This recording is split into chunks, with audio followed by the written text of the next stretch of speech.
Hello, guys. This is Storm Eagle Gaming. It's been a while. It's been a while since I did one of these random thoughts videos.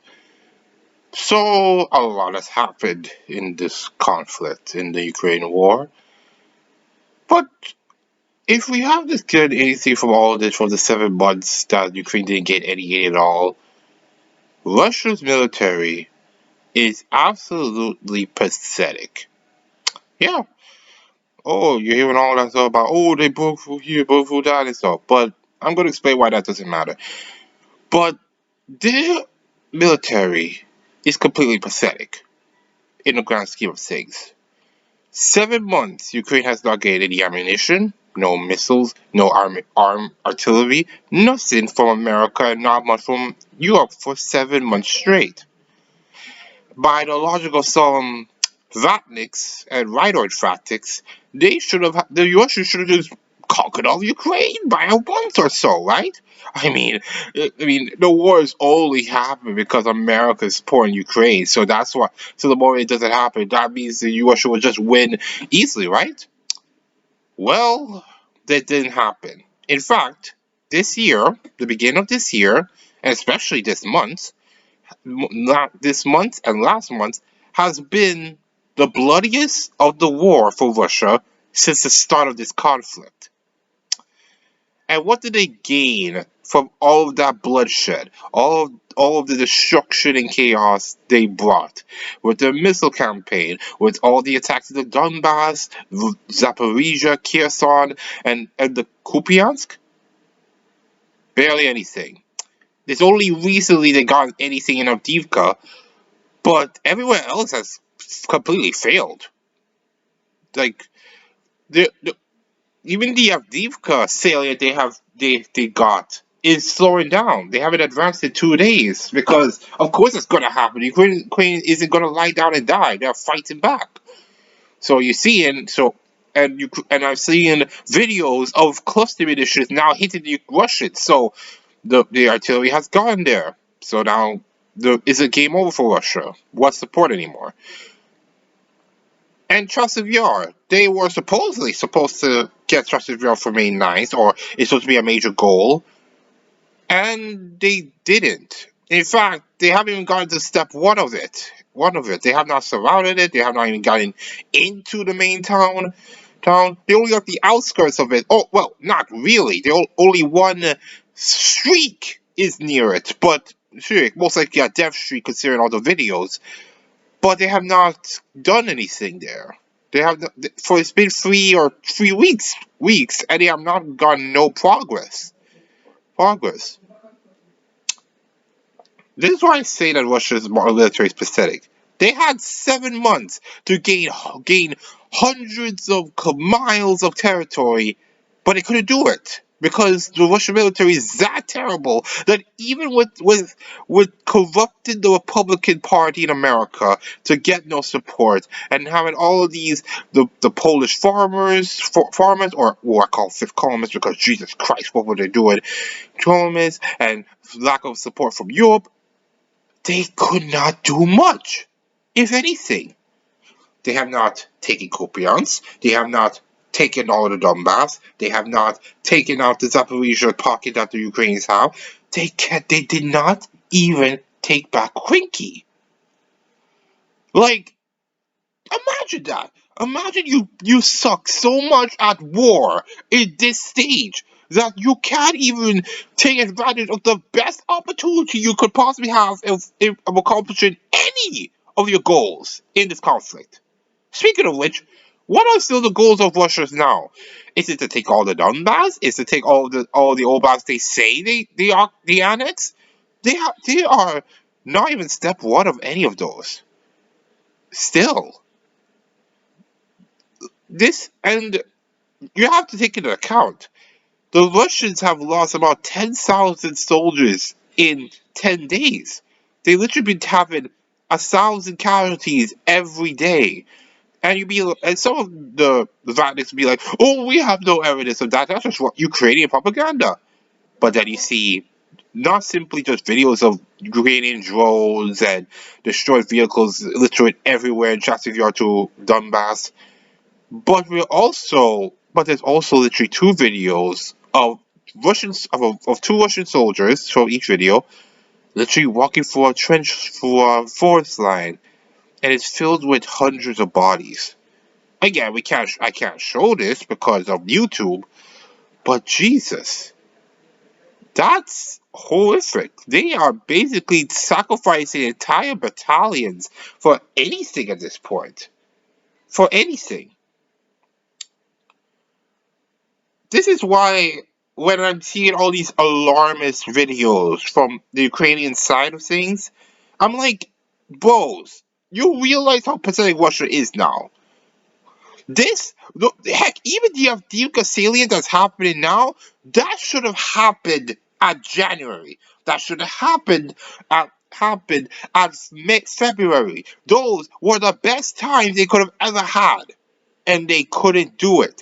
The only reason they even gotten as far as they did over there is only because the Ukrainians slip up once. We have not seen this anywhere at the front. This is not because Ukrainians don't want to fight. This is not because Ukraine have no nothing. It's because they took advantage of one slip up. Could you imagine if the Ukrainians did not slip up? They would not have anything. They would just be fighting over their places for months on end. And this is not even taking into account the fact that we all know Ukraine is going to counterattack that salient. They already slowed it down. They're going to counterattack that place. They're going to make a death hole for the Russians there. And I mean, most likely they're doing that right now.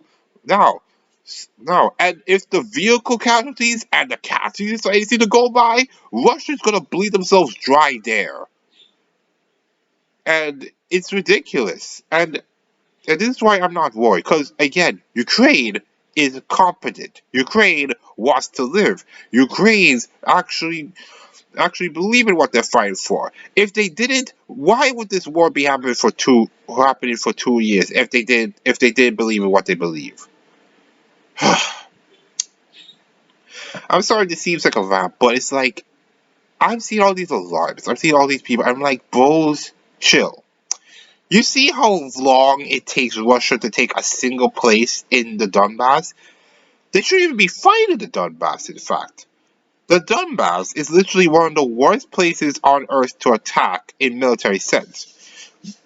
The Germans and Russians and Soviets during World War II actually made it their mission to actively avoid the Donbass during the conflict. That's why they focused on Kharkiv or Kharkov at that time so much during the conflict. Why there were 4 battles there? Because they knew that fighting the Donbass was a bloody slog. So they always avoided fighting there. So if Kharkiv is taken by the Germans, the Soviets would abandon the Donbass. When the Soviets took took Kharkov, the Germans retreated. And a Russian commander who was told to occupy the Donbass after the Germans left, he said that it was the worst tank country he has ever come across in the entire campaign. So I'm not worried when Russia do this, because these are kilometers, square kilometers, not hundreds of miles, not Operation Bagration. It's nothing like that. It's a one break-in by a Russian force that got lucky. And as we've seen in the entire front, the Russians aren't. And the Russians are slowing down. They've taken way too many losses and are reaching their culminating point. They have not achieved barely anything of worth in this entire conflict.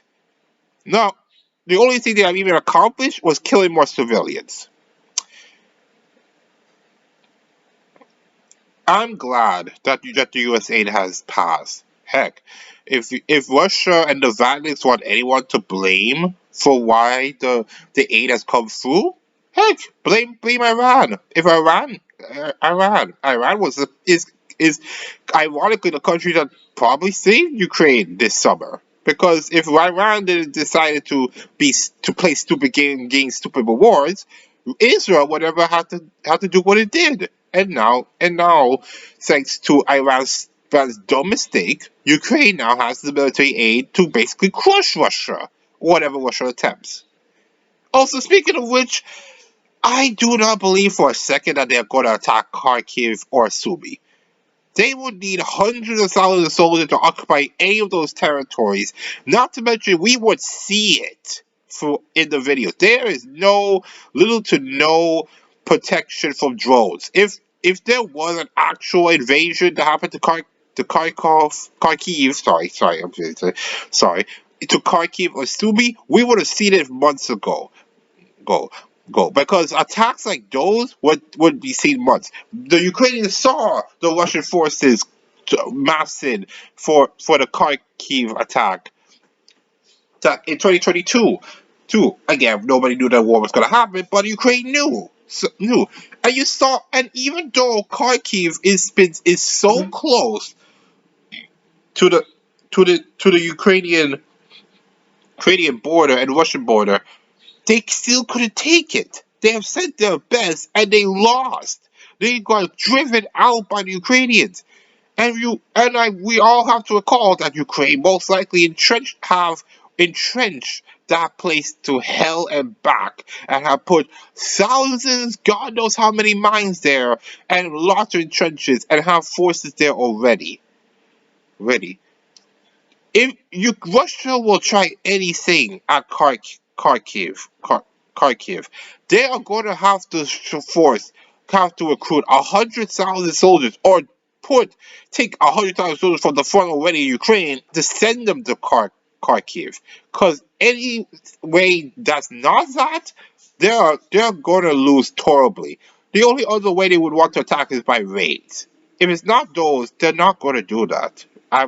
There has been no reports of a mass of Russian forces sending there. They have built an airfield there at Belgorod, but nothing substantial. The Russian summer offensive is going to happen somewhere in Ukraine. Most likely the Donbass area, since that's what Putin wants. Attacking Kharkiv again, or Sumy again, when it goes against what Putin says what his goal is, or, well, his stated goals, is counterproductive. He needs all the soldiers he could muster to even get anything in Ukraine. Ukraine. So again, it's like, they're bombarding Kharkiv out of spite. They can't exactly drive out the entire population there. That's never happened. And Ukraine is getting the anti-air to stop these attacks. And if anything to go by, they might make a air force with old planes to actually fight against the drones, which would be interesting to see if they're able to do that en masse. Okay, I rambled on for like 13 minutes now. The issue in the case is that, yes, Russia has gained ground, but it's not breakthrough ground. They're breaking into some places, but they can't break out. Because from what these people are acting like, they should have taken Popcross that's very far away like a couple of weeks ago, but they have not. They've just taken Oshitny, and now they're just like some kilometers outside of it, but they have not moved. I wouldn't be surprised if it all just slows down. Like, the Russians only focus on the flanks, but they can't go any farther because the Ukrainian resistance is just terrifying to them. This war is gonna go on for 2 more years or 1 more year, but Russia is burning its resources. It may have the manpower to not care about manpower losses, at least in the short term, but the tanks and vehicles they're suffering is too substantial. Some, as people point out from what I've seen, they most likely only have a half year or a year at most of tanks and armored vehicles left for this pace of fighting. They won't have any more to give next year if they go on like this. They're going to lose their entire force, entire tank army by this pace. They're losing way too many tanks, way too many vehicles. And we're seeing this. They're using more T-62s than T-72s. They're refurbishing the oldest tanks, and Ukraine is killing more tanks than they are building. No, not only building, refurbishing any ones they could get. and their armored fighting vehicles problem shortage has become so bad they have resorted to using golf carts and motorcycles. More golf carts. Like, if that's a signal for that Russia will never win this war, and this war has become their Vietnam, a war for them to lose, that's the signal right there. But honestly, it's even more embarrassing than Vietnam or Afghanistan because at least those countries left with mainly their armies intact. The Russians may not have an army left at this pace. The army's gonna be destroyed two times over. The first time there in 2022, and the second time possibly this year because these attacks are bleeding the Russians dry. The Ukrainian strategy, from what I'm seeing, is that they basically are gonna gonna drain the Russians dry in these attacks. The Russians are are learning, but they're not learning in the ways that would make them if completely utterly effective. Not saying we should not worry about anything in this conflict, but I think the Ukrainians will do good enough in this conflict that they will eventually win.